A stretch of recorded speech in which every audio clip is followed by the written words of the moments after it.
Welcome to Unsolicited, where I make videos about things that nobody asked me to. So last week I made a video about Nicki, so I thought it would be fitting to talk about Cardi today. Back in 2017, 2018, you couldn't go anywhere without hearing the name Cardi B. Bodak Yellow took over the world. It was #1 on Billboard. It became a diamond record. Cardi actually made history by having the most diamond certified records of any female rapper. She's had multiple Billboard #1s, including her debut album Invasion of Privacy, which premiered at #1, winning Cardi the Grammy for Best Rap Album in 2019. She's also won 8 Billboards, 6 Guinness World Records, 6 AMAs, the list goes on. However, Cardi's music career has kind of plateaued since her peak back in 2017, 2018. She's had some hits like WAP and Up, but we really don't hear much about Cardi music-wise anymore. Currently, she is working on her second studio album, which she has said she has some reservations about releasing, which begs the question, is Cardi's rap career coming to an end? Starting with the history lesson, as always, Cardi B was born Belcalis Almanzar on October 11th, 1992 in the Bronx. Her mother is Trinidadian and her father is Dominican. Her little sister's name is Hennessy, so she got the nickname Bacardi, shortened it to Cardi, and thus the nickname Cardi B was born. She spent a lot of her childhood at her grandmother's house on her dad's side, and because of this, she speaks fluent Spanish and has a heavy Dominican accent. Growing up in the Bronx, Cardi was exposed to a lot at a young age, being surrounded by gangs, gun violence, seeing dead bodies. In school, she would get into a lot of fights, even getting jumped on occasion, but despite that, she was always the class clown with a big personality, and teachers would tell her that she's gonna grow up and be somebody someday.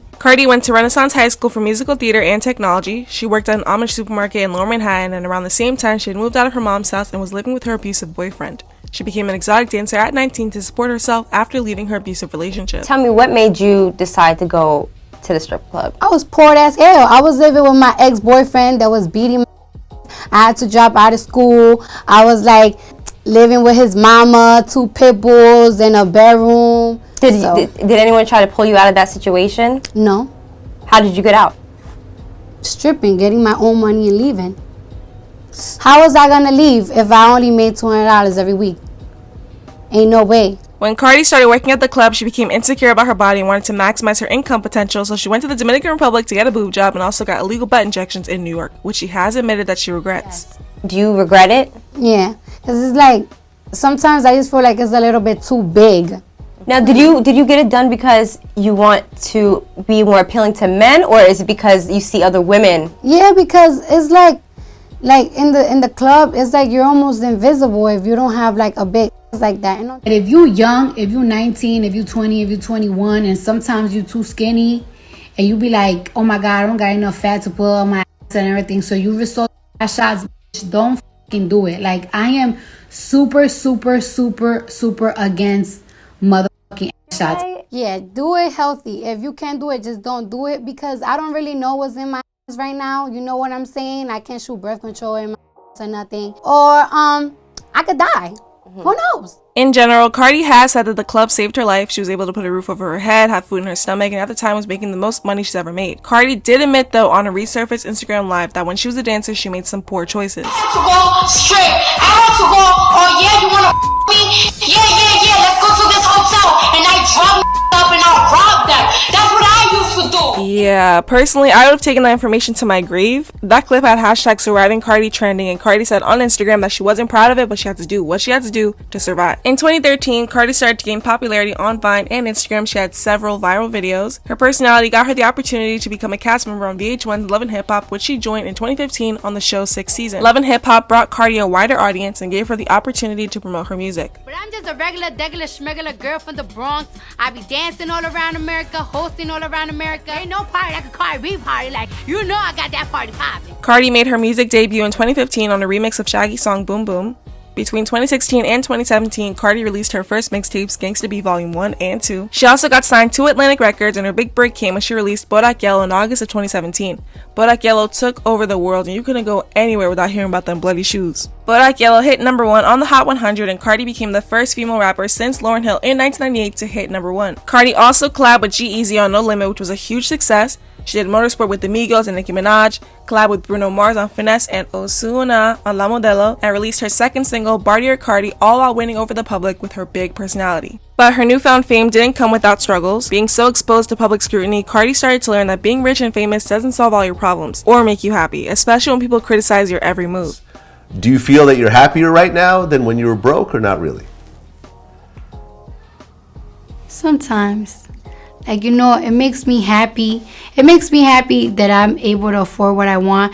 And it makes me happy that I get to treat my family. But I feel like the way that I have money kind of took away a lot of my happiness. Sometimes I feel like depressed because it's like I could have a good day and you never know when somebody makes a meme out of you clowning you, they might put you down.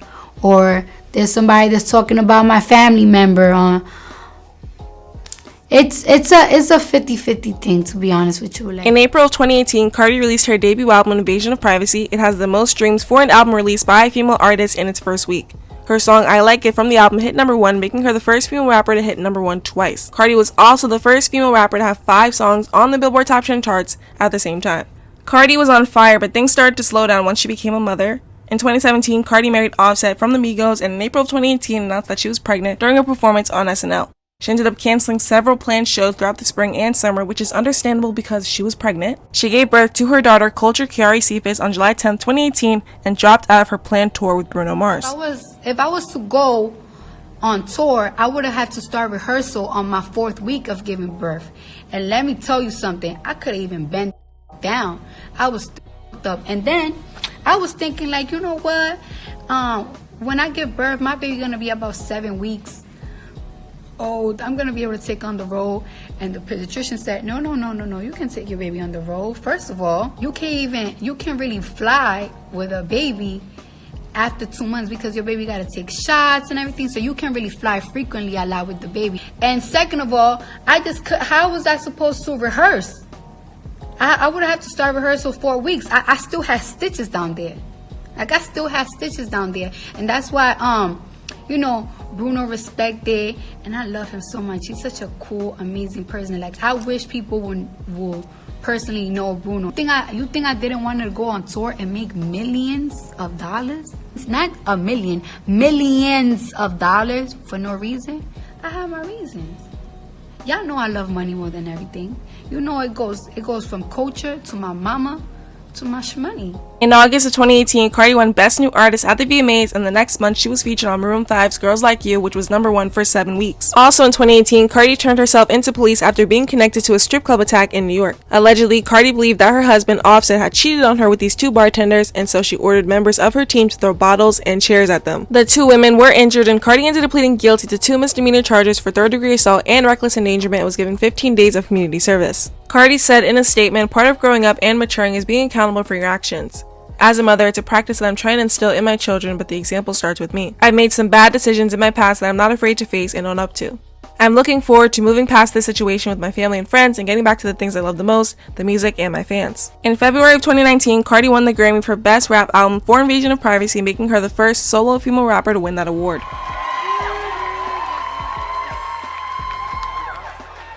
Oh my God, babe, I can't breathe. When Cardi won the Grammy, there was a lot of controversy because this was around the same time that Mac Miller died, and his last album, Swimming, was nominated for the same award, and the Grammys had flew out his family only for them to be disappointed. A lot of people were upset, including Ariana Grande, who expressed her feelings on Twitter, saying that the whole thing was BS, and she tweeted the word trash, so a lot of people thought she was coming at Cardi, but in reality, it had nothing to do with Cardi. It was more so directed at the Grammys. As for the rest of 2019, Cardi went on her first ever arena tour and also had a small role in Hustlers alongside Jennifer Lopez. Jumping to August of 2020, Cardi and Meg Thee Stallion released WAP, which went #1 on Billboard and had 93 million streams in its first week. There was actually a lot of controversy surrounding WAP, with critics saying that the song was objectifying women's bodies. Meanwhile, Meg and Cardi say the song's about female empowerment. When WAP came out, the people that was criticizing it the most, they were like, this is so nasty, this is so freaky. I don't even think it was like, I don't know, religious people. It was really a lot of Republicans, like big Republicans. Cardi had been endorsing Democrats like Bernie Sanders and Joe Biden, so when WAP came out, the Republicans had a field day. And they were like, is this who y'all want representing you? My thing is, it's a song. It's really not that deep, and if you don't like it, don't listen to it. Cardi then goes from music for a while and doesn't release anything until March 2021 with her single Up. Up also went #1, making Cardi the first female rapper to have 5 #1 singles. In 2021, Cardi had features on Type Sh with Amigos, Wild Side with Normani, and Rumors with Lizzo. At the 2021 BET Awards, Cardi announced that she was pregnant with her second baby, Wave. He's so cute. Since the birth of her son, Cardi had a feature on K-Flock's Shake It. She also released a single Hot Sh with Kanye and Dirk, which didn't do that well. And in October 2022 did Tomorrow 2 with Glorilla, which became a huge hit and started a TikTok trend. But Cardi hasn't put out a full body of work since 2018. She's just been sporadically releasing singles and hopping on features. I really wanted to put out an album last year, but it's like I feel like I don't have the right songs. I've recorded so many songs. I think I got like 50 songs recorded, and I'm just like still not satisfied. I just need to stop with the fear. I don't know. I'm just my fear. I know y'all been saying, oh, that I gotta drop this album, that I've been lacking, I've been whatever, this and that. I ain't even gonna front to y'all. I ain't even gonna front to y'all. I'm gonna have to be real with myself, and I'm gonna have to be real with y'all. I feel like I have gotten too comfortable. Because I'm just a mom. Because I'm just like a mom. And I do have anxiety. I've been having a lot of anxiety because I know right after I drop my album, I have to go on tour. And I have like bad separation anxiety from my kids. Like, and you know, people just be making it like seem like it's easy. Like, oh, you could take your kids on tours with you and everything. But it wouldn't be fair. That wouldn't be fair for my daughter to do. For me to do that for my daughter. Because my daughter, she's in gymnastics class. She's in ballet. She about to take hip-hop dancing classes, and she likes to be around kids. And it's like, for me to take my daughter on tour, like, it's like I'm just gonna rob her away from things that she loves to do, just because I want her to be close to me and everything. But it's like a balance. And then like when it comes to music and everything, I just be feeling like I don't be liking anything. Like I feel like I got so many songs and I just don't like nothing. I feel like nothing is good enough. And yeah, and I got so much money saved up that I just be like, yeah, whatever. Every single time I perform, I don't know, like something wakes up in me, and I remember why I do this, because I love this. Like I love to perform. Performing is my passion. And before, I'm not even gonna front, like around 2018, 2017, 2016, 2015, I used to love to make music. But now making music to me has become like a job that gives me anxiety, because everybody just critique everything that I do. That is just like, you know, sometimes you just don't want to do something that makes you feel, that give you that much anxiety. So I just be like, freezing myself. But I have to let that go. I have to release more music. And I have to just go out there. So it sounds like Cardi is in her head about the album, and she's probably just scared of failure since her first album did so well and she broke all these records and made history and this and that. She's also probably just very content with life. Like she said, she's a mom and wants to raise her kids, and it's not like she needs the money. I think in general, Cardi just wanted to be rich, and she succeeded in doing that. Like, not everyone lives and breathes music, and that's okay. So Cardi may release another album, she may not. We'll just have to see. But anyways, that's it. That's the video. Thank you guys so much for watching. Make sure you like, comment, share, subscribe, all the things that YouTubers be telling people to do, and I'll see you next time. Bye!